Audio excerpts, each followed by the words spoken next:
السلام علیکم ورحمۃ اللہ وبرکاتہ۔ محترم ناظرین، ہم دوبارہ آپ کی خدمت میں حاضر ہیں۔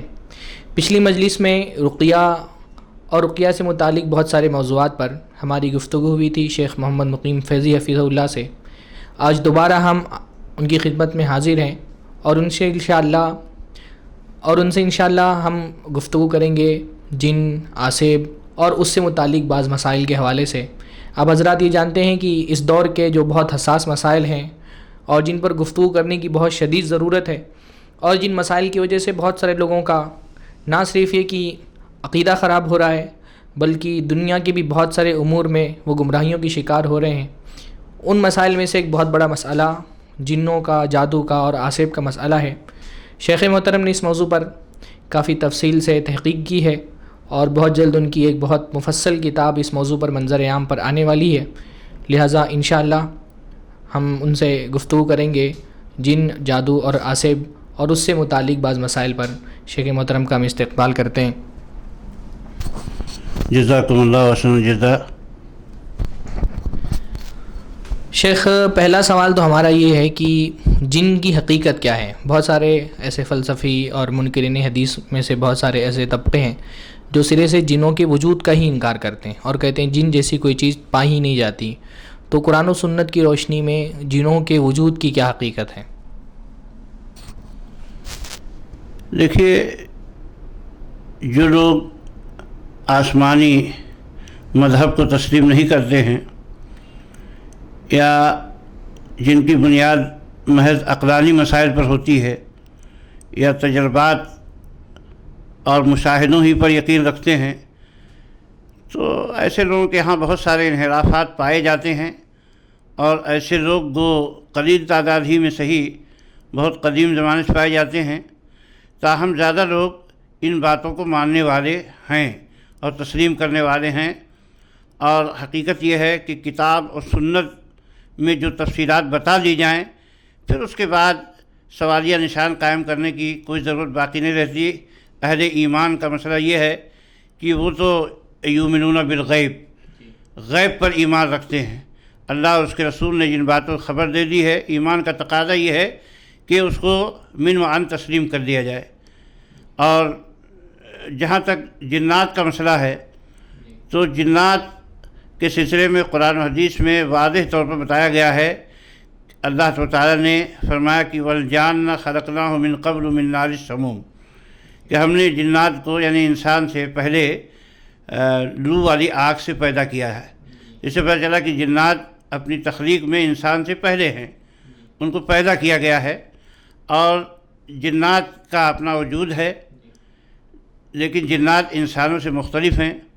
ان کو اللہ تعالیٰ نے مختلف قسم کی صلاحیتیں دی ہیں، جن میں سے ایک صلاحیت یہ ہے کہ وہ مختلف شکلیں اختیار کر سکتے ہیں اور فضا میں تیزی کے ساتھ جا سکتے ہیں، اور اسی طریقے سے ایک جگہ سے دوسری جگہ تیزی کے ساتھ منتقل ہو سکتے ہیں، اور مزید بڑے بڑے کام بھی کر سکتے ہیں۔ جیسے حضرت سلیمان علیہ السلام کے واقعے میں بیان کیا گیا ہے کہ ان کے لیے بڑی بڑی دیگیں بنایا کرتے تھے، عمارتیں بنایا کرتے تھے، ایسے ہی سمندروں میں غوطے لگا کر وہاں سے زیورات وغیرہ نکالا کرتے تھے، اور بھی بڑے بڑے کام کیا کرتے تھے۔ یا جیسا کہ ایک عفریت نے کہا تھا کہ میں ملکہ سبا کا تخت اٹھا لاؤں گا آپ کی مجلس ختم ہونے سے پہلے۔ تو یہ صلاحیتیں اللہ تعالیٰ نے جنات کو دی ہیں، اور شیطان بھی جناتوں ہی کا ایک فرد ہے، اور یہ سارے شیاطین کیا ہے، جنات ہی سے تعلق رکھنے والے ہیں۔ البتہ اس بات کے بارے میں کوئی وضاحت نہیں ملتی ہے کہ جنات کی اصل کون ہے۔ جیسے انسان کی اصل تو حضرت آدم علیہ السلام ہیں، ان کے ذریعہ سارے انسان وجود میں آئے، لیکن اس طرح کی کوئی واضح دلیل نہیں ملتی ہے کہ جنات کن سے وجود میں آئے ہیں۔ بعض نے کہا کہ ان کی اصل جو ہے ابلیس ہی ہے، یا کچھ لوگوں نے کہا کہ نہیں، ان کا ایک فرد ہے، اس کی اصل نہیں ہے۔ لیکن اس تفصیل میں جانے سے ہمیں کوئی فائدہ بھی نہیں ہے۔ یہ ہے کہ اللہ تعالیٰ نے بتایا ہے کہ فرشتے نور سے پیدا کیے گئے، آدم کو مٹی سے بنایا گیا، اور جنات کو آگ سے پیدا کیا گیا ہے، اور ان کو مختلف قسم کی صلاحیتیں دی گئی ہیں۔ ان میں سے ایک صلاحیت بہکانے کی بھی ہے، اور ان میں سے ایک صلاحیت یہ بھی ہے کہ وہ انسان کے جسم کے اندر داخل ہو سکتے ہیں۔ اور اللہ کے نبی صلی اللہ علیہ وسلم نے بھی فرمایا کہ ان الشیطان یجری من الانسان مجری الدم، کہ شیطان انسان کی خون کی رگوں میں داخل ہو جاتا ہے، اور کچھ دیگر احادیث بھی ایسی ہیں جو اس بات کے لیے کافی ہیں کہ جنات انسان کے جسم میں داخل ہو سکتے ہیں، اور اہل سنت والجماعت کا باقاعدہ جو ہے یہ مسلک رہا ہے کہ جنات کو اللہ نے یہ صلاحیت دی ہے کہ وہ انسان کے اندر داخل ہو جائیں، انہیں جو ہے مادی طور پہ کچھ نقصان پہنچائیں، اور مادی طور پر نقصان پہنچانے میں جیسے طاعون کی بیماری میں خاص طور سے اللہ کے نبی صلی اللہ علیہ وسلم فرمایا کہ انہ من وخذ اعدائکم من الجن، کہ یہ تمہارے دشمن جنوں کے کچوکے کی وجہ سے یہ طاعون کا مرض پیدا ہوتا ہے۔ تو اس طریقے سے یہ کوئی بعید نہیں ہے، اور بھی مختلف قسم کے امراض ہیں جس کو لا کر وہ انسانوں میں پھیلا سکتے ہیں، یا جو ہے وہ اپنے انسانوں کے کھانے ملا سکتے ہیں، اس طرح کام وہ کر سکتے ہیں، یعنی یہ مادی کام کرنا ان سے کچھ بعید بات نہیں ہے، ناقلاً محال ہے، اور احادیث وغیرہ سے بھی یہ چیزیں ثابت لگتی ہیں، جیسے جنات کیا ہے گلہ چرا لے جاتے ہیں، یا اسی طریقے سے مشاہدات تجربات کی روشنی میں لوگوں نے بتایا کہ وہ اپنے ماننے والوں کی مدد کرتے ہیں، ان کو جو ہے دور کا سفر کرا دیتے ہیں، یا اسی طریقے سے اور بھی مختلف قسم کی مدد کرتے ہیں۔ انسان کو مادی نقصان پہنچانے کی بھی صلاحیت ان کے اندر ہے، یہ بات اپنی جگہ پہ مسلم ہے، لیکن ایک بات خاص طور سے دھیان میں رہے کہ شیطان کو صلاحیت تو دی گئی، جیسے کہ انسان کے اندر اللہ تعالیٰ نے بہت ساری صلاحیتیں رکھی ہیں کہ وہ کسی کو قتل کر سکتا ہے، مار سکتا ہے، لیکن کیا انسان ہر ایک کو مار دیتا ہے، ہر ایک کو قتل کر دیتا ہے؟ یا ایک انسان سے زیادہ طاقتور کوئی انسان ہوتا ہے، اگر اس سے لڑنے جائے تو اس سے شکست کھا جاتا ہے؟ تو یہی معاملہ جنات اور شیطان کا بھی ہے کہ وہ ہر ایک کے لیے ناقابل شکست نہیں ہے، یا جو چاہے وہ کر گزرے ایسا نہیں ہے، بلکہ اللہ تعالیٰ نے بھی ان کے لیے حدود متعین کیے ہیں، اور انہی حدود میں رہتے ہوئے وہ کام کر سکتے ہیں۔ اور خاص طور جیسے چونکہ جادو وغیرہ میں شیاطین کا اثر ہوتا ہے، اللہ تعالیٰ نے خود ہی فرمایا ہے کہ وما ہم بضارین بہ من احد الا باذن اللہ، کہ وہ کسی کو اللہ کی اجازت و حکم کے بغیر نقصان نہیں پہنچا سکتے۔ تو یہ چیزیں ہیں۔ یہ جنات کس قسم کے ہوتے ہیں؟ جیسے کہ انسانوں میں بعض اچھے بھی ہوتے ہیں، بعض برے بھی ہوتے ہیں، تو جنات کا کیا معاملہ ہے ان میں؟ یعنی اس میں اچھائی برائی یہ اعتبار سے بھی الگ الگ لوگ ہوتے ہیں، یا قسمیں ہوتی ہیں ان کی؟ جیسے آپ نے کہا شیطان بھی جن ہے، تو کیا فرق ہوتا ہے اس میں؟ کس طرح کے جنوں کی کتنی قسمیں ہیں، اور اس میں نیکی اور برائی کے اعتبار سے کس طرح کے جنات ہوتے ہیں؟ اللہ تعالیٰ نے قرآن مجید میں ارشاد فرمایا کہ قل اوحی الی انہ استمع نفر من الجن فقالوا انا سمعنا قرآنا عجبا یہدی الی الرشد فآمنا به ولن نشرک بربنا احدا، کہ ہماری طرف جو ہے قرآن پیش ہوا ہمیں، اور ہم نے سنا قرآن کو، اور بہت تعجب خیز قرآن ہے، تو ہم اپنے رب پر ایمان لائے اور ہم شرک نہیں کریں گے اس کے ساتھ۔ تو پتہ چلا کہ کچھ لوگ مشرک بھی ہوتے ہیں، شرک کرنے والے ہوتے ہیں، اور اسی طریقے سے جو ہے وہ کہا کہ کنہ ترائی کا قددہ، کہ ہم مختلف راستوں پر تھے جو ہے، اور اسی طریقے سے کہا کہ وَأَنَّا مِنَّا الصَّالِحُونَ وَمِنَّا دُونَ ذَلِكَ، ہم میں کچھ لوگ نیک ہیں اور کچھ لوگ نہیں بھی ہیں، یعنی اس کے برعکس ہیں۔ اور اسی طریقے سے فرمایا انا منا المسلمون و منا القاسطون، ہم میں سے کچھ لوگ مسلم ہیں اور کچھ لوگ ظالم ہیں۔ تو یہ بھی کہا کہ فمن اسلم فاولئک تحروا رشدا، کہ جو مسلمان ہو گئے انہوں نے جو ہے رشد اور نیکی اور خیر کو قبول کر لیا، اور اما القاسطون فکانوا لجہنم حطبا، لیکن جو ظالم لوگ ہیں وہ جہنم کا ایندھن ہے۔ تو ظلم سب سے بڑا شرک ہی ہوتا ہے، تو پتہ چلا کہ ان میں بھی مشرک ہوتے ہیں، اور چونکہ نبیوں پر ایمان لے آتے ہیں، جیسا کہ دوسری جگہ اللہ تعالیٰ فرمایا وَإِذْ إِلَيْكَ نَفَرًا مِّنَ الْجِنِّ يَسْتَمِعُونَ، جو ہے اس میں یہ کہا کہ یا قومنا اجیبوا داعی اللہ وآمنوا بہ، کہ اے قوم کے، میری قوم کے لوگوں، اللہ کے داعی کی بات کو قبول کر لو اور اس پر ایمان لاؤ۔ تو پتہ چلا کہ یہ ایمان لاتے ہیں۔ تو جب ایمان لاتے ہیں، ایمان والوں کی انسانوں میں جیسے مختلف قسمیں ہیں، ایسے ان میں بھی مختلف قسمیں ہیں، اور ان کا ہونا کچھ بعید نہیں ہے۔ آپ نے کہا کہ شیطان بھی جو ہے وہ جنات کی نسل سے ہے، تو کیا شیطانوں میں بھی الگ الگ قسمیں ہوتی ہیں؟ کچھ شیطان اچھے ہوتے ہیں، کچھ برے ہوتے ہیں، یا جنات ہی میں جو سرکش ہوتے ہیں وہ شیطان ہوتے ہیں؟ دیکھیے شیطان کیا ہے؟ شیطان کا مطلب ہوتا ہے حد سے گزر جانے والا، سرکشی کرنے والا۔ تو جنات میں جو حد سے گزر جانے والے اور سرکشی کرنے والے، جن کے اندر تمرد پیدا ہو جاتا ہے، انہی کو شیطان کہا جاتا ہے۔ اور انسانوں میں سے بھی ایسے لوگوں کو شیطان کہہ دیا جاتا ہے جو حد سے گزر جاتے ہیں، جیسے اللہ تعالیٰ نے فرمایا کہ شیاطین الانس والجن یوحی بعضهم الی بعض زخرف القول غرورا، تو جنوں کے شیطان اور انسانوں کے شیطان. تو شیطان تو وہی ہوتا ہے جو اللہ تعالیٰ کے احکام کو پامال کر دے اور اپنے حدود سے تجاوز کر جائے اور اللہ کی نافرمانی میں حد سے آگے بڑھ جائے. تو جنات میں بھی جو حد سے آگے بڑھ جاتے ہیں ان کو شیطان کہا جاتا ہے، اور انسانوں میں بھی جو حد سے آگے بڑھ جاتے ہیں ان کو شیطان کہا جاتا ہے.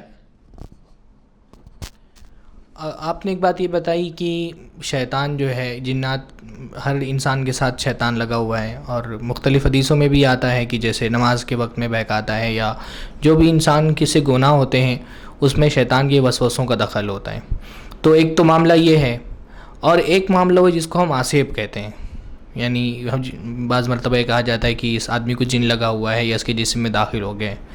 تو یہ فرق کیا ہوتا ہے؟ یعنی شیطان تو جب ہر کسی کے ساتھ ہے اور اللہ انسان کے خون میں ویسے دوڑ رہا ہے جیسے کہ اس کی نسوں میں ایسے دوڑ رہا ہے کہ جیسے خون دوڑ رہا ہے. تو یہ جو آسیب جس کو کہتے ہیں، اس کی کیا خصوصیت ہے؟ شیطان جب ہر کسی کے ساتھ لگا ہوا ہے تو آسیب مختلف کیا ہے اس سے؟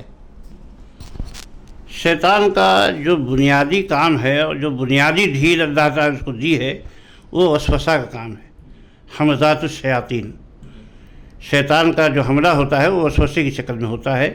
اسی لیے قرآن پاک میں اللہ تعالیٰ نے من شر الوسواس الخناس، یہ خناس جو شیطان ہی کے بارے میں کہا گیا ہے، یعنی پیچھے ہٹ جانے والا، تو اس کے وسوسے سے پناہ مانگی گئی ہے. تو گویا اس کا سب سے جو بنیادی کام ہوتا ہے، اور یہ بہت ہی خطرناک کام ہے، معمولی درجے کا نہیں ہے. اسی سے آدمی کافر ہو جاتا ہے، مشرک ہو جاتا ہے، اور عقیدہ اس کا بگڑ جاتا ہے، خراب ہو جاتا ہے. یہ تو جسمانی نقصان سے بھی زیادہ خطرناک بات ہے. تو اصل چیز انسان کو اسی سلسلے میں اپنا ڈیفنس اور دفاع کرنا ہے کہ وہ شیطان کے وسوسوں سے دور رہے، اور اگر وہ خطرناک قسم کے وسوسے ڈالتا ہے تو اس کو خاطب نہ لائے، اور اس سے بچنے کی جو ترکیبیں اللہ اور اس کے رسول صلی اللہ علیہ وسلم نے بیان کی ہے ان کو بروئے کار لائے، تاکہ شیطان کے وسوسوں سے اور اس کے شر سے محفوظ رہے. اب رہی بات یہ کہ شیطان انسان کو جسمانی طور پر بھی نقصان پہنچا سکتا ہے، تو یہ جو ہے یعنی بہت وسعت کے ساتھ نہیں ہے یہ معاملہ انتہائی محدود اور تنگی کے ساتھ ہے. اور عام طور پر جو یعنی قرآن و سنت کے نصوص اور مزید علماء کرام کی تصریحات، اور اس سلسلے میں جو لوگ زیادہ تجربہ مہارت رکھتے ہیں ان سے جو باتیں ہم نے سنی ہیں اور پڑھی ہیں، اس سے یہی بات سمجھ میں آتی ہے کہ شیاطین کیا ہیں. وہ انسان کے جسم میں داخل تو ہو سکتے ہیں، لیکن یہ انتہائی نادر ہے، بہت ہی کم ایسا واقعہ ہوتا ہے. ہاں البتہ کیا ہے، خواب میں آ کے شیطان کا ڈرانا، وسوسوں کے ذریعہ ڈرانا، یا اسی طریقے سے اور مختلف انداز انسان کو گمراہ کرنے کے ہیں، تو یا وسوسوں کو اس حد تک پختہ کر دینا کہ وہ سمجھے کہ اس کے اوپر کوئی مشکل بہت بڑی آ گئی ہے، جو نفسیاتی بیماریوں کی شکل میں تبدیل ہو جاتی ہے. یہ سب باتیں ہوتی ہیں، لیکن بذات خود شیطان انسان کے جسم میں داخل ہو جائے اس کا انکار نہیں ہے، لیکن انتہائی نادر اور بہت ہی کم ہے یہ واقعہ. آپ یہ بتا رہے ہیں کہ ایسے واقعات انتہائی نادر اور کم ہیں، لیکن جو تجربہ ہوتا ہے وہ تو یہ ہوتا ہے کہ ہر گھر میں، ہر خاندان میں، ہر گاؤں میں، شہروں میں بھی بہت کثرت سے دیکھنے میں آتا ہے کہ کوئی آدمی اس کو دکھایا جاتا ہے، راقیوں کو تو کہا جاتا ہے کہ اس کو جن آ گیا ہے، جن حاضر ہو رہا ہے، اور جن اس کی زبان سے گفتگو کر رہا ہے، اور پھر جھاڑ پھونک کے ذریعے سے اس کو نکالا جا رہا ہے. تو ایسے معاملات تو معاشرے میں بہت کثرت سے دیکھنے میں آتے ہیں، جس میں کہا جاتا ہے کہ ان کے اندر جن داخل ہو گیا ہے، اور پھر اس کو چھڑانے کے لیے الگ الگ ترکیبیں استعمال کی جاتی ہیں اور الگ الگ باباؤں سے ملا جاتا ہے. تو یہ کیا، اس کا کیا معاملہ ہے؟ دیکھیے، دراصل بیماریوں کی تشخیص یہ چونکہ ہمارے یہاں جھاڑ پھونک کرنے والے آمین بابا یا اس طرح کے لوگوں کی کثرت ہے، اور ان کی اپنی مارکیٹ ہے، اور مارکیٹ میں ان کو رہنا ہے، برقرار رہنا ہے، انہیں اپنی تجارت کو بھی قائم رکھنا ہے. اور دوسری بات یہ ہے کہ ہو سکتا ہے کچھ لوگ مخلص ہوں، لیکن وہ بہت زیادہ اس سلسلے میں معلومات نہیں رکھتے ہیں، اور چونکہ علم کی کمی ہوتی ہے تو شیطان کی چالوں سے بھی دھوکہ کھا جاتے ہیں اور دوسرے ناحیوں سے بھی ان کو دھوکہ ہو جاتا ہے۔ ہم نے جو بڑے بڑے علماء کی کتابیں پڑھی ہیں اس سلسلے میں، مضامین پڑھے ہیں، تحریریں پڑھی ہیں، حتیٰ کہ ان میں بعض بڑے بڑے جو ہے راقی بھی ہیں اور انہوں نے کتابیں بھی بہت لکھی ہیں اس سلسلے میں۔ ان سب کا ماننا یہی ہے کہ جن زندگی کے جو واقعات ہوتے ہیں حقیقی، وہ بہت کم ہوتے ہیں اور اکثر معاملات یہ نفسیاتی بیماریوں کے ہوتے ہیں، اعصابی بیماریوں کے ہوتے ہیں، دماغی بیماریوں کے ہوتے ہیں۔ اس طرح کی مشکلات کا لوگ شکار ہوتے ہیں، لیکن ان سب میں تشخیص یہ کر دی جاتی ہے کہ آدمی جن زدہ ہے، یا اس کے اوپر جادو ہو گیا ہے، یا یہ کہ اس کو نظر بد لگ گئی ہے۔ حالانکہ ایسا نہیں ہوتا ہے۔ یہ سب چیزیں اپنی جگہ پہ مسلم ہیں، ہوتی ہیں، لیکن اس کثرت سے نہیں جس کثرت سے اس کے بارے میں کہا جاتا ہے۔ اور تمام محقق علماء نے بات لکھی ہے کہ کوئی بھی آدمی چاہے جتنے بھی بڑے رتبے پر پہنچ گیا ہو، چاہے جتنا اس کو تجربہ ہو گیا ہو جھاڑ پھونک کا، علاج کا، لیکن وہ کسی کے بارے میں یقینی تشخیص نہیں کر سکتا کہ اس کے اندر جن پایا جاتا ہے۔ وہ زیادہ سے زیادہ جو درجے پہنچ سکتا ہے وہ گمان غالب کے درجے پہنچ سکتا ہے، ظن غالب کے درجے پہنچ سکتا ہے، یقین کے درجے پہ نہیں پہنچ سکتا ہے کہ اس کے اندر جو ہے جن پایا جاتا ہے۔ اب رہی بات یہ کہ کسی کی آواز کا بدل جانا یا جو ہے دوسرے لینگویج میں گفتگو کرنا، یہ سب بھی اس بات کی دلیل نہیں ہے کہ اس آدمی کے اوپر جن سوار ہے۔ اس لیے کہ اطباء نے بھی، جو اس میں مسلم اطباء بھی ہیں بڑے بڑے، جو زندگی کو تسلیم کرتے ہیں، وہ کہتے ہیں کہ اس میں عام طور پہ آپ دیکھیں گے کہ جو آدمی کسی دوسری زبان میں گفتگو کر رہا ہے، وہ اس زبان کے کچھ غیر ملبوس سے جملے بولتا ہے اور اپنی ثقافت سے الگ بات نہیں کرتا ہے۔ مثال کے طور پر کوئی ہندوستانی آدمی ہے تو وہ ممکن ہے کہ انگریزی بولنے لگے جو انگریزی نہیں جانتا ہے، یا ہندی کے جو ہے گاڑھے شبد بولنے لگے جو وہ نہیں جانتا ہے عام طور پہ، یا آپ کی ثقافت میں جو بولیاں بولی جاتی ہیں انہی کو بولتا ہے، وہ چائنیز زبان نہیں بولتا ہے۔ آپ دیکھیں گے جاپانی زبان نہیں بولتا ہے، عام طور پہ ایسا ہوتا ہے۔ تو یہ کوئی غیر زبان میں گفتگو کرنا بھی اس بات کی دلیل نہیں ہے کہ وہ اس کے اوپر جنات سوار ہے۔ نفسیاتی بیماریاں بہت ساری ایسی ہوتی ہیں جس میں آدمی پر ایک دوسری چیز طاری ہو جاتی ہے، دوسری کیفیت یا دوسری شخصیت طاری کر لیتا ہے اپنے اوپر، اور اس میں بھی کیا ہے، وہ دوسری زبان بولنے لگتا ہے یا دوسری باتیں بولنے لگتا ہے، یا اس کے تصورات جو ہے تصوراتی طور پر، تخیلاتی طور پر جو ہے وہ اپنے آپ کو ایک دوسری شخصیت بنا کر بولتا ہے۔ تو یہ سب چیزیں بہت سی ممکن ہیں۔ تو یہ کہنا کہ صاحب، یا پھر جو ہے غیر معقول قسم کی حرکتیں کرنا یا تشدد پر آمادہ ہو جانا، ایک آدمی کے، ایک پاگل آدمی کے اندر جو ہے قوت وہ بڑھ جاتی ہے۔ اس کی وجہ یہ ہوتی ہے کہ اس کی ترکیز ایک خاص چیز پہ ہو جاتی ہے۔ اور ایک آدمی، عقل مند آدمی کیا ہے، آپ دیکھیں گے کہ کوئی اقدام کرتے ہوئے 100 بار سوچتا ہے اور سوچنے کے بعد اقدام کرتا ہے، لیکن جب آدمی پاگل ہو جاتا ہے تو سوچتا نہیں ہے، پھر عمل ہی عمل اس کے بعد ہوتا ہے اور تمام انجام سے بے پرواہ ہو کر عمل کرتا ہے۔ تو اس لیے آپ دیکھیں گے کہ اس کے اندر طاقت و قوت میں بھی اضافہ محسوس ہونے لگتا ہے۔ تو یہ ان سب میں سے کوئی بھی چیز بات کی دلیل نہیں بن سکتی ہے کہ اس کے اوپر جنات ہو گیا ہے۔ تو سب نے اس بات کی تاکید کی ہے کہ خبردار خبردار کوئی بھی راقی کسی کی تشخیص نہ کرے، لیکن ہر راقی الا ماشاء اللہ اس تعلیم اور اس ہدایت کی مخالفت ہی کرتا ہے، اور بلکہ یہ کہہ دیتا ہے کہ اس کے اندر پورے جنات کا قبیلہ آباد ہے۔ کبھی کبھی ایسا تو ہوتا ہے کہ چلو کسی بھی جنات آ گیا، لیکن جنات کیا ہے، جھوٹ بہت بولتا ہے، اور ایک ہی جنات اگر 100 طرح کی شکل یا 100 طرح کے ڈرامے کرے تو ہمارے آپ کے پاس کیا پیمانہ ہے کہ ہم سمجھ پائیں کہ وہ ایک ہی ہے کہ 10 ہیں کہ 100 ہیں، وہی جا کے بار بار آ رہا ہے اور آپ کو بیوقوف بنا رہا ہے۔ تو اس لیے اس میں کوئی پیمانہ نہیں، کوئی بڑا سے بڑا راقی، بڑا سے بڑا تجربہ کار بھی یہ بتا نہیں سکتا ہے کہ اس کے اندر واقعی جن ہے یا جادو ہے۔ صرف ہاں گمان غالب تجربات کی بنیاد پہ آدمی بہت تجربہ کرتے کرتے ہو سکتا ہے کہ وہ بتا دے کہ بھائی ہاں میرا اندازہ یہ ہے کہ اس کے اندر جن ہے یا اس کو جادو ہے، صرف اندازے ہی کی بات ہوتی ہے۔ تو اس لیے تشخیص میں خاص طور سے احتیاط کی ضرورت ہے، جو ہمارے راقی حضرات نہیں کرتے ہیں اور ان کے پاس کوئی پیمانہ نہیں ہے، تو ان کو اس سلسلے میں اللہ سے ڈرنا چاہیے۔ اب رہی بات کہ جو بہت ساری مشکلات لوگوں کو آتی ہیں تو ان میں بہت ساری بیماریاں نفسیاتی ہوتی ہیں، اعصابی ہوتی ہیں، دماغی ہوتی ہیں، جو بہت کثرت سے ہوتی ہیں. اور آج کے زمانے میں خاص طور سے اور ایک بات بتا دیں کہ جادو کی بھی کیا ہے، جادو کی تقریباً جو ہے 3 قسمیں ہوتی ہیں. ایک تو جادو جو شیاطین کی مدد سے کیا جاتا ہے، جو اصلی جادو ہے. تو اصلی جادو کیا ہوتا ہے، یہ بھی بہت نادر ہے. جن لوگوں نے بہت تحقیق کی ہے، اس لیے کہ جب آدمی بہت ہی انتہائی گندگی اور غلاظت اور شر کے مرتبے پہنچتا ہے تب شیاطین اس کی مدد کرتے ہیں، تو ان کی مدد سے جادو ہوتا ہے. اور دوسری چیز کیا ہوتی ہے، شعبدہ بازی ہوتی ہے.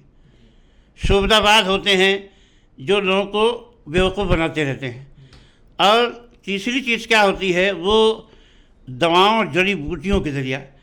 بسا اوقات یہ کیا ہے کہ آپ جو ہے ایک قسم کا گوشت ہوتا ہے، میں اس کا نام نہیں لوں گا، نہیں تو کیا ہے بسا اوقات لوگ آزمانے بھی لگتے ہیں.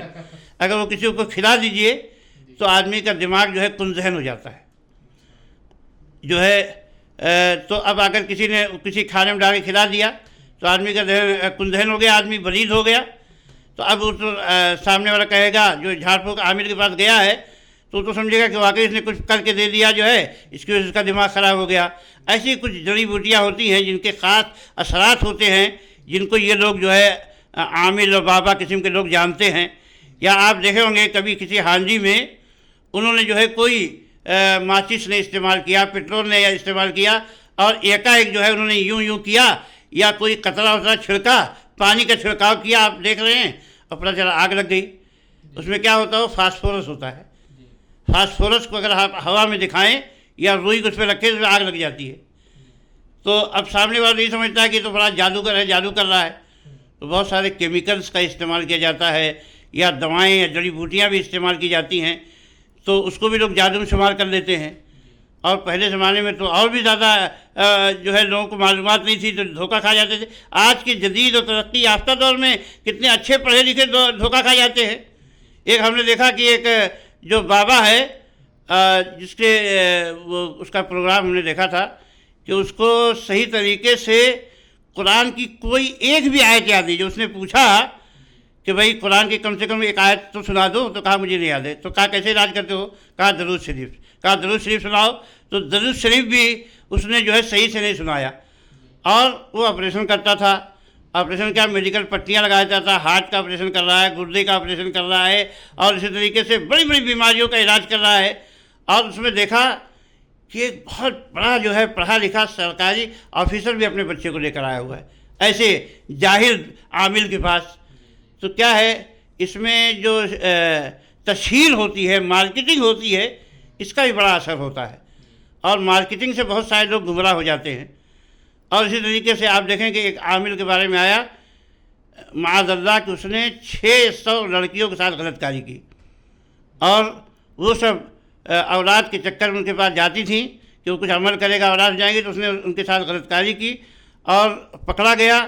اس طرح کے آئے دن واقعات جو ہے سامنے آتے رہتے ہیں. تو حقیقت کیا ہے کہ اس میں راکیوں کی مارکیٹنگ کا، عاملوں کی مارکیٹنگ کا اور ان کی تشہیر کا بھی بڑا دخل ہوتا ہے. ان کی وجہ سے جنات کی پرابلم زیادہ بڑھ گئی ہے. اور ایک بات جو بہت اہم ہے وہ یہ ہے کہ جنات وغیرہ یا شیطانوں کا قابو ان پہ زیادہ چلتا ہے جو ضعیف الاعتقاد اور توہم پرست ہوتے ہیں. جن کا عقیدہ ٹھوس اور مضبوط ہوتا ہے ان پر جنات وغیرہ کا، جادو کا اثر اللہ کے فضل سے نہیں ہوتا ہے. میں نے پچھلی بھی مرتبہ یہ بات بتائی تھی کہ دیکھیے بدشگونی، امام ابن قیم وغیرہ نے بہت اچھی بحث کی ہے کہ بدشگونی کے جو غلط اور منفی اثرات ہوتے ہیں ان لوگوں پر ہوتے ہیں جو اس کا عقیدہ رکھتے ہیں، لیکن جو اس کا عقیدہ نہیں رکھتے الحمدللہ ان کو کچھ نہیں ہوتا ہے. تو توہم پرستی، ضعیف الاعتقادی اور شیطان کا ڈر جو ہے شیطان کو قابو دے دیتا ہے. اور اللہ تعالیٰ کے قول سے بھی اس کی تائید ہوتی ہے کہ وَأَنَّهُ قَالَ رِجَالٌ مِّنَ الْإِنسِ يَعُوذُونَ بِرِجَالٍ مِّنَ الْجِنِّ فَزَادُوهُمْ رَهَقًا، کہ کچھ انسان کچھ جنات کی پناہ مانگا کرتے تھے، اس کی وجہ سے وہ اپنی سرکشی میں اور آگے بڑھ گئے. تو سب سے بنیادی ان کے شر سے محفوظ رہنے کی بات یہ ہے کہ ایک تو آدمی کا ایمان اور عقیدہ پختہ ہو، اعمال صالحہ کرتا ہو آدمی، اللہ تعالیٰ نے اور اللہ کے رسول صلی اللہ علیہ وسلم نے جو دعائیں بتائی ہیں ان دعاؤں کی پابندی کرتا ہو، تو انشاءاللہ پہلے ہی محفوظ رہے گا. اور اس سے مجھے انکار نہیں ہے کہ دیکھیے لوگوں کو مصیبتیں نہیں ہیں، پریشانیاں نہیں ہیں، مشکلات نہیں ہیں، یہ ہیں، لیکن ان تمام کے باوجود یہ سب آصف زدگی یا جن زدگی بڑے پیمانے پر ہے، یہ بات قابل تسلیم نہیں ہے۔ یہ نقطہ دراصل سمجھنے کا ہے۔ اور جو لوگ راقیوں کے پاس جاتے ہیں، ایسا نہیں کہ سب ٹھیک ہو جاتے ہوں، کچھ کبھی ٹھیک ہو جاتے ہیں۔ مثال کے طور پہ ایک راقی صاحب، بعض لوگ کیا ہے مریضوں کو مارتے ہیں، اور مارتے ہیں تو مریض وقتی طور پر ٹھیک ہو جاتے ہیں۔ ایک راقی نے مجھ سے بتایا کہ چاہے جتنا بھی ادھم مچانے والا مریض ہو، میرا اپنا تجربہ، انہوں نے بتایا کہ میرا اپنا تجربہ، چاہے جتنا بھی ادھم مچاتا ہو، اس کو میں ایک پن چبھا دیتا ہوں، جیسے پن چبھوتا ہوں اس کو ویسے شانت ہو جاتا، خون نکلا نہیں کہ وہ شانت ہو گیا۔ تو اب یہ ظاہر سی بات ہے کہ کوئی مستقل علاج تو ہے نہیں، لیکن وقتی طور پہ کوئی فائدہ کسی کو ہو جاتا ہے، اس کے باوجود یہ بیماری باقی ہی رہتی ہے۔ تو اس لیے جو راقی حضرات بڑے بڑے دعوے کرتے ہیں، ان دعووں میں کوئی وزن نہیں ہے۔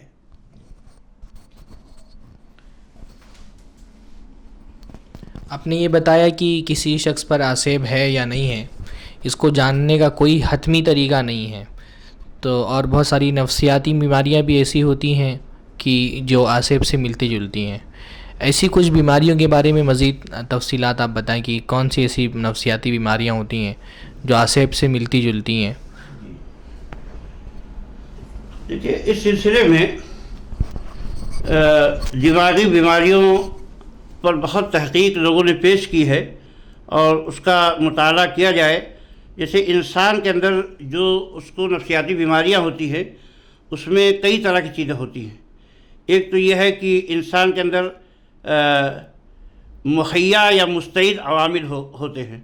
اس سے مراد وہ عوامل ہیں جو نفسیاتی مرض کے پیدا ہونے سے ایک مدت قبل ہی سے موجود ہوتے ہیں، جن کے بموجب انسان کے اندر نفسیاتی مرض کے حدوث کی قابلیت اور استعداد پیدا ہو جاتی ہے۔ مثال کے طور پر جینیاتی تشکیل، یعنی موروثی استعداد ہوتی ہے دماغی بیماری کے پیدا ہونے کی، یا ایسے رحم مادر کے اندر کا ماحول، یعنی اس ماحول کی وجہ سے بھی آدمی پر اثر پڑتا ہے۔ اور وہ عوامل جن کا تعلق فرد کی شخصیت سے ہوتا ہے، یا ایسے وہ عوامل جن کا تعلق مدت طفولت سے ہوتا ہے، اور اس میں سابقہ تجربات یا کبھی کوئی جھٹکا یا نشو و نما کی کیفیت بھی شامل ہے۔ ایسی معجل عوامل ہوتے ہیں جو ہے یعنی نفسیاتی مرض کے پیدا ہونے کے جو فوری قبل پیدا ہوتے ہیں، اور وہی اس کا سبب بھی لگتے ہیں۔ کسی فرد کے اندر نفسیاتی بیماری کے پیدا ہونے کا مدار ایک طرف تو انہیں معجل عوامل کی شدت پر ہوتا ہے، اور ایسی جسمانی عوامل ہوتے ہیں، نفسیاتی عوامل ہوتے ہیں، اور معاشرتی عوامل ہوتے ہیں، مزمن اور استمراری عوامل ہوتے ہیں۔ اور نفسیاتی امراض جو پیدا ہوتے ہیں ان کی مختلف وجوہات ہوتی ہیں، اور کچھ بیماریاں جیسے انشقاق نفسی ہے۔ انشقاق نفسی ایک ایسا نفسیاتی عارضہ ہے جس میں خیالات، جذبات اور افعال کا باہمی ربط بگڑ جاتا ہے۔ اکثر واہمے آدمی کو لاحق ہوتے ہیں، اس کے ساتھ مغالطے، وسوسے اور سماجی زندگی سے علیحدگی کا رجحان بھی جڑا ہوتا ہے۔ اور ایسے ہی اس کو جو ہے انشقاق نفسی یا جنون المراہقہ کے آلات بھی کہا جاتا ہے۔ اس میں کیا ہوتا ہے؟ شدید مغالطے اور واہمے، اس میں جو ہے آدمی ایسی چیزیں، خیالات پیدا ہوتے ہیں جو ان کے معاشرتی اور ثقافتی پس منظر سے ہم آہنگ نہیں ہوتے ہیں۔ اور اسی طریقے سے اس میں جیسے مظلوم ہونے کا واہمہ، آدمی اپنے آپ کو بڑا مظلوم سمجھنے لگتا ہے، حالانکہ ایسی کوئی حقیقت نہیں ہوتی ہے۔ ایسی عظمت کا واہمہ ہوتا ہے کہ آدمی اپنے آپ کو بہت بڑا سمجھنے لگتا ہے، اور یہ سمجھتا ہے، جہاں بھی کہیں دیکھتا ہے کچھ دو چار لوگ گفتگو کر رہے ہیں تو سمجھتا ہے میرے ہی موضوع پہ گفتگو ہو رہی ہے، یا جو کہیں مجلس دیکھتا ہے تو سمجھتا ہے ساری مجلس، سارا پلان میرے ہی لیے کیا جا رہا ہے، حالانکہ یہ اس کا مغالطہ ہوتا ہے۔ معمولی قسم کا آدمی ہوتا ہے جو اس کے جو ہے ثقافتی جو اس کا بیک گراؤنڈ ہوتا ہے اس سے وہ چیزیں میل نہیں کھاتی ہیں جو خیالات اس کے اندر آتے ہیں، یا مرجعیت کا واہمہ پیدا ہوتا ہے کہ وہ بہت بڑا جو ہے مرجع ہے۔ یا اسی طریقے سے ایک بیماری ہوتی ہے ادراک حسی کا اضطراب، جس میں احساسات میں اضطراب پیدا ہو جاتا ہے، سلوک میں اضطراب پیدا ہوتا ہے، خبط اور سنک کی بیماری ہوتی ہے، اور ایسے ہی خرف، مخبوط الحواسی یا ستیافہ کی شکایت ہو جاتی ہے، اور بھی بہت سارے ہذیان یا سرسام کی بیماری ہو جاتی ہے، اور اللہ آپ کا بھلا کرے سرا جو ہے وہ جس کو ایپیلیپسی کہا جاتا ہے، مرگی جو ہے اس طرح کی بیماری ہوتی ہے، اور صرع کی مختلف قسم کی صرع ہے، کچھ جو ہے تعمیمی صرع ہوتا ہے، کوئی جزئی صرع ہوتا ہے، اس طرح کی بہت ساری، یا وسواس قہری کی بیماری پیدا ہو جاتی ہے جس میں یعنی آدمی پر زبردستی وسوسے حملہ آور ہوتے ہیں، اور یہ خطرناک قسم کے بھی ہوتے ہیں، اور اسی طریقے سے قہری افعال کی صلاحیت کے اندر پیدا ہو جاتی ہے۔ ایک مرض فوبیا کا بھی ہے، مختلف قسم کے فوبیا انسان کے اندر پیدا ہو جاتے ہیں۔ یہ سب چیزیں ہیں جس میں فضا ترسی ہے، سادہ یا نوعی خوف ہے، معاشرتی دہشت ہے، یہ سب فوبیات میں پیدا ہوتے ہیں۔ نشے کی لت کی وجہ سے بھی کوئی بیماری پیدا ہو جاتی ہے، یا کوئی جنسی جو ہے مشکلات ہوتی ہیں، ان میں بھی جو ہے انسان کو بیماری پیدا ہو جاتی ہے، ہسٹیریا کی بیماری پیدا ہو جاتی ہے۔ یہ سب عوامل ہیں اور بہت قسم کے اعراض ہیں جو پیدا ہوتے ہیں، اور الحمدللہ طب میں اس کا کامیاب علاج موجود ہے۔ دواؤں کے ذریعہ بھی علاج کیا جاتا ہے، الیکٹرک شاک کے ذریعے سے علاج کیا جاتا ہے، نفسیاتی کونسلنگ کے ذریعہ بھی علاج کیا جاتا ہے۔ بہت سارے طریقے ہیں جو ہے باقاعدہ علاج کیا، اس میں بہت سے مریض الحمدللہ شفا یاب ہو جاتے ہیں۔ لیکن کیا ہے، یہ عامل اور باباؤں کے چکر میں اگر کوئی آدمی پڑ جائے تو وہ علاج تک جانے نہیں دیتے، ڈاکٹروں تک پہنچنے نہیں دیتے، اور یہ کہتے ہیں کہ سب ہمارے ہاں ٹھیک ہو جائے گا۔ حالانکہ بسا اوقات کیا ہوتا ہے کہ جب مریض ابتدائی اسٹیج میں ہوتا ہے تو اس کا علاج بہت اچھی طرح ہو جاتا ہے، لیکن اگر یہ اگلے اسٹیج میں پہنچ گیا تو پھر اس کا علاج بہت مشکل ہو جاتا ہے، دوائیں بھی کام نہیں کرتی ہیں۔ تو اس لیے سب سے پہلا کام جو اس میں ہونا چاہیے، اگر اس طرح کوئی عارضہ ہونے لگے تو ماہر اطباء سے رجوع کرنا چاہیے، جو اس کے ماہرین ہیں، اور ان کی تشخیص کے بعد ہی کچھ کام کرنا چاہیے۔ اور یہ بھی کوئی اس میں معنی نہیں ہے کہ آدمی طبی علاج کے ساتھ ساتھ رقیہ بھی کرتا رہے، اور رقیہ تو ہر مرض میں ہے، ایسا نہیں ہے کہ خالی جو ہے دماغی امراض میں یا جن کو جن زدگی سمجھا جاتا ہے اسی میں رقیہ ہے، بلکہ ہر مرض میں رقیہ ہے۔ رقیہ کا مطلب کیا ہوتا ہے؟ اللہ سے دعا کرنا، شفا طلب کرنا، تو یہ تو ہر وقت مومن کے ساتھ لگا ہوا ہے۔ آپ مختلف پلیٹ فارم سے اپنی تقریروں کے ذریعے سے بھی اور پمفلیٹ میں بھی آپ یہ جو بابا ہوتے ہیں، راقی ہوتے ہیں، ان کی مخالفت کرتے رہیں اور ان کو فتنہ قرار دیتے رہیں، تو کیا کیا مفاسد ہیں ان کے؟ کون کون سی خرابیاں پائی جاتی ہیں جن کی وجہ سے یہ نصیحت کی جاتی ہے کہ ایسے لوگوں سے دور رہنا چاہیے؟ دیکھیے، سب سے پہلی خرابی یہ ہے کہ یہ عقیدے کو خراب کر دیتے ہیں۔ اگرچہ یہ کہتے ہیں کہ ہم عقیدے کی اصلاح کر رہے ہیں، تعویذ توڑوا رہے ہیں اور ایسا کر رہے ہیں، تو حقیقت یہ ہے کہ یہ ضعیف الاعتقادی، توہم پرستی اور خود سے لوگوں کو جوڑنے کا کام کرتے ہیں۔ یعنی لوگوں کے دلوں میں یہ عقیدہ نہیں بیٹھتا ہے کہ اللہ تعالیٰ شافی ہے، اور یہ آیتیں جو پڑھی جا رہی ہیں محض ایک سبب ہے، اور جو پڑھنے والا راقی ہے وہ بھی ایک سبب ہے، شفا اللہ تعالیٰ کے ہاتھ میں ہے۔ تو اس طرح کی چیزیں لوگوں کے ذہن میں عام طور پہ نہیں بیٹھتی ہیں، یہی بیٹھتی ہے کہ راقی ہی یہ کام جو ہے کر رہا ہے، اسی کے ہاتھ میں شفا ملتی ہے۔ اس لیے آپ دیکھیں گے کہ ان کے بڑے بڑے دعوے ہوتے ہیں، اور اپنی مارکیٹنگ کرتے ہوئے کہتے ہیں میں نے فلاں کو ٹھیک کر دیا، میرے پاس ایسے سنگین امراض آئے، اور جو ہے اگر آپ جو ان کے جو اس طرح کی باتیں یعنی لوگوں کو بیدار کرتے ہیں، ان کے خلاف ان کی تقریریں ہوتی ہیں اور باقاعدہ حملے ہوتے ہیں کہ صاحب یہ کیا کر رہے ہیں، انہوں نے کس کا علاج کیا، میں نے اتنا علاج کیا، میں نے یہ کیا اور میں نے وہ کیا، تو اس طرح کی باتیں یہ کرتے ہیں۔ تو اب آپ دیکھ لیجئے کہ سب سے پہلا کام تو عقیدے کو بگاڑنے کا کرتے ہیں۔ دوسری چیز یہ ہے کہ قرآن کریم اور اللہ تعالیٰ کی مہربان ذات جو سب پر یکساں مہربان ہے اور سب کی دعائیں قبول کرتی ہے، یہ جو ہے اس کے اجارہ دار اور ٹھیکے دار بن جاتے ہیں کہ نہیں صاحب یہ فلاں کے پڑھنے سے کچھ نہیں ہوگا، جب تک ہم نہیں پڑھیں گے تب تک اس کا کچھ فائدہ نہیں ہوگا۔ اور اس میں حقیقت کیا ہے کہ میں نے بتایا کہ یہ چیزیں چونکہ عام طور پہ ضعیف الاعتقاد اور کمزور لوگوں کے ساتھ اس طرح کے مسائل زیادہ ہوتے ہیں، تو اور اس میں شیطان کا بھی بہت بڑا عمل ہوتا ہے۔ بسا اوقات شیطان کسی کو پریشان کرتا ہے اور نتیجتاً وہ کسی خاص راقی کی طرف لے جاتا ہے، اور جب وہ راقی جھاڑ پھونک کرتا ہے تو شیطان پریشان کرنا چھوڑ دیتا ہے، تو اس سے بھی اعتقاد بیٹھ جاتا ہے۔ لیکن اگر وہ یہ کام کرے کہ اپنا عقیدہ مضبوط کر لے اور یہ شیطان کو خاطر میں نہ لائے، تو انشاءاللہ اس سے کچھ نہیں ہونے والا ہے، اللہ تعالیٰ اس کی مدد کرے گا۔ لیکن یہ بھی ایک چیز ہوتی ہے کہ ان کو شیاطین کی مدد بھی حاصل ہو جاتی ہے دھیرے دھیرے، شعوری طور پر بھی لاشعوری طور پر بھی۔ یہ کوئی ضروری نہیں کہ ان کو پتہ بھی چلے کہ شیطان میری مدد کر رہا ہے، بلکہ ایسا ہوتا ہے کہ ان کے نہ جانتے ہوئے بھی شیطان کی مدد کرتا ہے۔ اور ابتدا میں یہ لوگ بہت اچھے رہتے ہیں، لیکن رقیہ کرتے کرتے بہت سارے منکرات اور بدعتیں ان کی زندگی میں داخل ہو جاتی ہیں۔ ایک تو یہ کہ تشخیص میں جلد بازی کرتے ہیں، دوسرے یہ ہے کہ لوگوں کو یہ جو ہے غلط رہنمائی کرتے ہیں، تیسری بات یہ ہے کہ یہ جب پیشہ ور ہو جاتے ہیں دھیرے دھیرے تو بہت پیسے لوگوں سے لینے لگتے ہیں اور بہت زیادہ استحصال کرتے ہیں لوگوں کی مجبوریوں کا۔ پھر اس کے بعد یہ ہے کہ عورتوں کے ساتھ خلوت میں جانا یا اسی طریقے سے دیگر قسم کے جو منکرات ہیں، لوگوں کو مارنا پیٹنا یا ان کو الیکٹرک شاک لگا دینا یا کسی تیز دھار سے ان کو چیر دینا، گرم پانی میں ان کا ہاتھ ڈلوا دینا یا بوتل پھونک پھونک کے دینا، تیل پھونک پھونک کے دینا، حالانکہ اس کا کوئی ثبوت اللہ کے نبی صلی اللہ علیہ وسلم میں صحابہ سے نہیں ہے۔ آپ بتائیے کہ یہ اگر یہ کام مفید ہوتا اور اس کے اثرات یا شریعت میں یہ چیز جائز ہوتی یا مطلوب ہوتی تو اللہ کے نبی صلی اللہ علیہ وسلم نے کسی کو کیوں نہیں پڑھ کے پانی دیا؟ یا چلو اللہ کے نبی صلی اللہ علیہ وسلم سے نہیں ثابت ہے تو کسی نہ کسی صحابی سے تو ثابت ہونا چاہیے، کسی صحابی سے بھی ثابت نہیں ہے۔ اب یہ بعد میں کسی امام کی دلیل لاتے ہیں تو ظاہر سی بات ہے کہ اس طرح کے مسائل میں کوئی امام حجت نہیں ہوتا ہے، اس کے احترام کے باوجود جو ہے وہ حجت نہیں ہوتا ہے کہ اس کا قول و عمل یا اس کا جو کوئی کام ہے وہ دلیل بن جائے۔ تو اس لیے جو ہے اس میں کتاب و سنت کی دلیل ضروری ہے، کم سے کم صحابہ کا تعامل ضروری ہے، لیکن کوئی ایک بھی جو ہے ایسا صحیح واقعہ نہیں ملتا ہے جس میں صحابہ نے پانی میں پھونک کے دیا ہو، تیل میں پھونک کے دیا ہو۔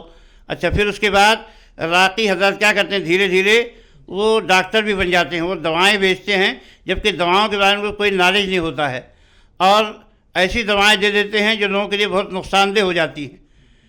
اور ایک بڑا کام یہ ہے کہ وہ صحیح علاج سے لوگوں کو روکتے ہیں، اس کے لیے رکاوٹ بن جاتے ہیں، صحیح علاج کرانے نہیں دیتے، اس لیے مرض بڑھتا جاتا ہے۔ تو بہت سارے منکرات ہیں جو کسی ایک وقت آپ کو شاید یاد بھی نہ آئے کہ کیا کیا منکرات ہیں، لیکن الحمدللہ ہم نے کتاب اس موضوع پر لکھی ہے اور اللہ نے چاہا تو جلد ہی منظر عام پر آئے گی۔ میں نہیں کہتا کہ بھائی اس میں کیا ہے، یہ تو علم و تحقیق کا میدان ہے اور علم و تحقیق کا میدان بہت وسیع ہوتا ہے اور ہر آدمی ما من احد الا یؤخذ من قولہ ویرد۔ میں نہیں کہتا کہ میری ساری باتیں تسلیم کر لی جائیں، لیکن اس پہ غور کیا جائے جو ہے سنجیدگی کے ساتھ۔ اگر کچھ باتیں قابل اخذ ہوں تو اس کو لیا جائے، اگر کچھ منکرات سمجھ میں آئیں کہ یہ منکر ہے تو اس سے لوگ بعد آئیں، توبہ کریں۔ ہمیں کسی کی ذاتی مخالفت نہیں ہے، یا بعض لوگ دیکھیے اس طرح کی باتیں کرتے ہیں، اگر آپ کسی کے منکرات پہ گفتگو کیجئے، مخالفتوں پہ گفتگو کیجئے، یا اسی طریقے سے کسی خاص جو چیزیں نہیں ہونی چاہیے ان پہ گفتگو کیجئے، تو لوگ یہی بات کہتے ہیں کہ بھائی یہ جل رہے ہیں ہم سے، حسد کر رہے ہیں، یا ان کی مارکیٹ خراب ہو رہی ہے اس لیے اس طرح کی باتیں کر رہے ہیں۔ یہ اس طرح کے لوگ کیا ہے، بہت ہی پست خیالات کے لوگ ہوتے ہیں۔ جب اہل علم کسی ایسے دیکھ لیجیے اہل بدعت، جب آپ ان کی بدعتوں پہ نکیر کیجیے تو وہ بھی اسی طرح کی باتیں کرتے ہیں۔ آج بھی اسی طرح کی باتیں کچھ لوگ کر رہے ہیں جو ناسمجھ ہیں، حالانکہ الحمدللہ اس میں کوئی ایسا مقصد نہیں ہے کہ کسی کی تنقیص مقصود ہو یا کسی کو گرانا مقصود ہو، کسی کی تحقیر مقصود ہو۔ مقصود صرف یہی ہے کہ اگر منکر ہے کوئی کام تو لوگ اس کو منکر جانیں، اور اگر کوئی کام معروف ہے، دلیل کے مطابق ہے، تو وہ دلیل پیش کی جائے اور دلیل کا جواب دلیل سے دیا جائے، دلیل کا جواب دلیل سے لیا جائے۔ اس میں جو ہے کوئی غلط قسم کا کمنٹ کرنا یا جو ہے غصے کا اظہار کرنا، یہ چیزیں کیا ہے، وہ علم اور انصاف کے قرین نہیں ہے۔ اللہ تعالیٰ سب کو صحیح سمجھ عطا فرمائے دین کی۔ جزاکم اللہ خیرہ۔ آسیب، جن، جادو اور راقیوں کے حوالے سے بہت مفید گفتگو ہماری رہی، ہم نے شیخ سے کافی استفادہ کیا اس موضوع پر اور بھی بہت ساری باتیں ہیں جو شیخ سے کی جا سکتی ہیں، لیکن ہمارا جو متعین وقت تھا اس پروگرام کے لیے وہ ختم ہوا۔ انشاءاللہ اگلی ملاقات میں اسی موضوع کے جو دیگر پہلو ہیں جن پر ہم انشاءاللہ شیخ سے گفتگو کریں گے، تب تک کے لیے ہم آپ سے اجازت چاہتے ہیں۔ السلام علیکم ورحمۃ اللہ وبرکاتہ۔